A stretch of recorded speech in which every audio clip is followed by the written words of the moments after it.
मत्ती रची सुसमाचार चैप्टर 7।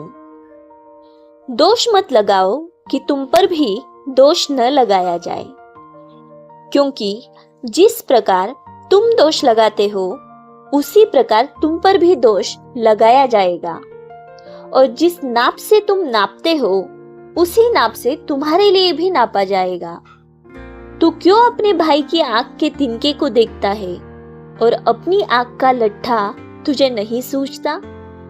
जब तेरी ही आंख में लट्ठा है तो तू अपने भाई से कैसे कह सकता है, ला मैं तेरी आंख से तिनका निकाल दूं?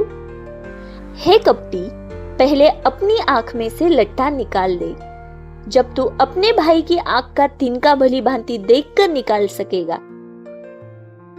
पवित्र वस्तु कुत्तों को न देना और अपने मोती सूअरों के आगे मत डालो, ऐसा न हो कि वे उन्हें पांव तले रौंदे और पलटकर तुमको फाड़ डाले। मांगो तो तुम्हें दिया जाएगा, ढूंढो तो तुम पाओगे, खटखटाओ तो तुम्हारे लिए खोला जाएगा। क्योंकि जो कोई मांगता है उसे मिलता है, और जो ढूंढता है वह पाता है, और जो खटखटाता है उसके लिए खोला जाएगा।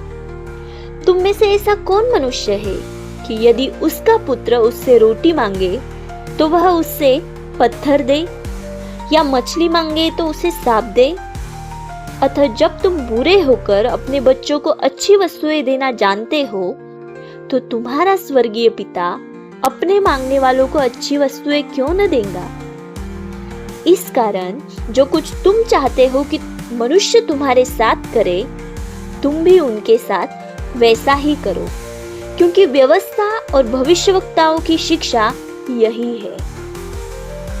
सकेत फाटक से प्रवेश करो, क्योंकि चौड़ा है वह फाटक और सरल है वह मार्ग जो विनाश को पहुंचाता है, और बहुत से हैं जो उससे प्रवेश करते हैं। क्योंकि सकेत है वह फाटक और कठिन है वह मार्ग जो जीवन को पहुंचाता है, और थोड़े ही है जो उसे पाते हैं।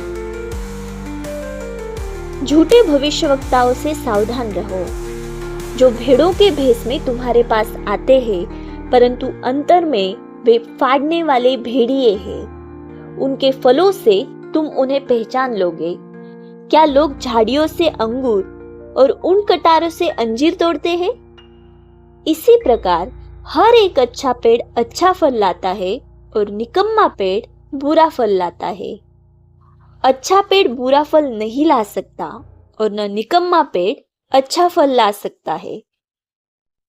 जो पेड़ अच्छा फल नहीं लाता वह काटा और आग में डाला जाता है।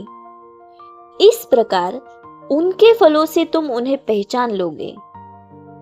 जो मुझसे हे प्रभु कहता है, उनमें से हर एक स्वर्ग के राज्य में प्रवेश न करेगा, परंतु वही जो मेरे स्वर्गीय पिता की इच्छा पर चलता है। उस दिन बहुत से लोग मुझसे कहेंगे, हे प्रभु, क्या हमने तेरे नाम से भविष्यवाणी नहीं की, और तेरे नाम से दुष्टात्माओं को नहीं निकाला, और तेरे नाम से बहुत से आश्चर्य कर्म नहीं किए? तब मैं उनसे खुलकर कह दूंगा, मैंने तुमको कभी नहीं जाना। हे कुकर्म करने वालों, मेरे पास से चले जाओ। इसलिए जो कोई मेरी ये बातें सुनकर उन्हें मानता है, वह उस बुद्धिमान मनुष्य के समान ठहरेगा जिसने अपना घर चट्टान पर बनाया, और मेघ बरसा और बाढ़ें आई और आंधियां चली और उस घर से टकराई, फिर भी वह नहीं गिरा, क्योंकि उसकी नींव चट्टान पर डाली गई थी। परंतु जो कोई मेरी ये बातें सुनता है और उन पर नहीं चलता, वह उस निर्बुद्धि मनुष्य के समान ठहरेगा जिसने अपना घर बालू पर बनाया, और मेघ बरसा और बाढ़ें आई और आंधियां चली और उस घर से टकराई, और वह गिरकर सत्यानाश हो गया।